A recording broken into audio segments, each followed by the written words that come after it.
Lors du 100e épisode de Balado Ludique, on a eu la chance de discuter des futures tendances. Une question qui m'est vraiment restée en tête, qui m'a amené beaucoup de questionnements. Je me suis dit, c'est vrai, c'est quoi les prochaines tendances dans le monde du jeu? Qu'est-ce qui s'en vient? Et je vais vous faire, sans plus tarder, mes 5 prédictions pour le futur. 5e position, les jeux de campagne. Vous savez, ces jeux avec toujours plus de contenu que le jeu d'avant. Des milliers d'heures de campagne et d'aventure. Toujours plus d'histoires dont vous n'aurez jamais la chance ni l'intérêt d'aller jusqu'au bout.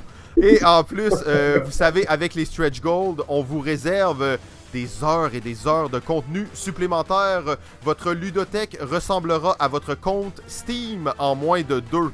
Ce qui veut dire cimetière de jeux injoués. 4e position, les jeux de figurines. Oui, on le sait, c'est une tendance qui existe depuis longtemps, mais c'est pas prêt de s'arrêter. Désormais, en 2020, on calculera plus et on parlera plus du nombre de figurines qu'il y a dans un jeu, mais bien, on va calculer ça en kilos. Alors, combien de kilos de figurines est inclus dans ce prochain jeu? Alors que la planète se meurt, l'industrie du jeu veut aussi faire sa part. Inquiétez-vous pas, en fait, les figurines vont vraiment être de plus en plus belles, de plus en plus détaillées, de plus en plus grosses. Plein de délires religieux et nous sommes face à la multiplication des pains avec cette 3e position. Attention, joueuses et joueurs, on vous annonce une précipitation importante de Roll and Write.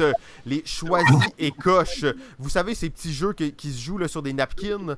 On est dans la nouvelle ère des jeux d'ambiance et ça frappe fort. En plus, avec la récession qui nous guette, là, on va affectueusement appeler ces jeux-là les téléréalités du domaine du jeu. Il va en avoir partout. Jamais des feuilles de papier ne se seront vendues aussi cher.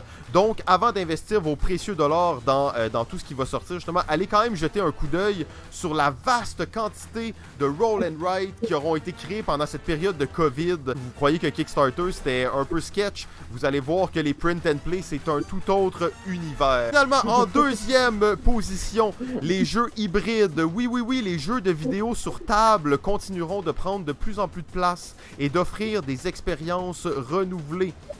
De nouvelles applications plus immersives qui vous simplifieront la vie. On parle même d'une révolution. Certaines applications compteront les points pour vous. Donc, plus aucun effort, plus aucune réflexion ne sera nécessaire. On vous garantit l'abrutissement que procurent les jeux vidéo directement sur votre table, chacun sur son écran. Finalement, les jeux solo. Les jeux de société seuls. C'était une tendance qui était déjà lancée, mais avec la situation actuelle, on est vraiment totalement ailleurs. Après tout, quoi de mieux que de s'asseoir autour de sa table, d'installer un gros jeu et de se lancer dans la merveilleuse aventure que sont les jeux de société seuls face à soi-même. En fait, vous comprenez le concept, donc c'est génial, c'est révolutionnaire, et en plus, il va y avoir plein de nouvelles automatas qui vont vous permettre de jouer de plus en plus seul, même qu'il y a des jeux qui vont sortir où ça va être juste des automatas qui vont jouer entre elles. On va pouvoir peut-être parier là-dessus, je sais pas. Ça va être vraiment très cool. Donc, c'était le top 5 des tendances actuelles, mais bien entendu, restez alerte parce que vous n'avez pas idée combien il y a de jeux qui vont sortir sur les séries les plus populaires de Netflix, Crave, Amazon Prime et Disney+.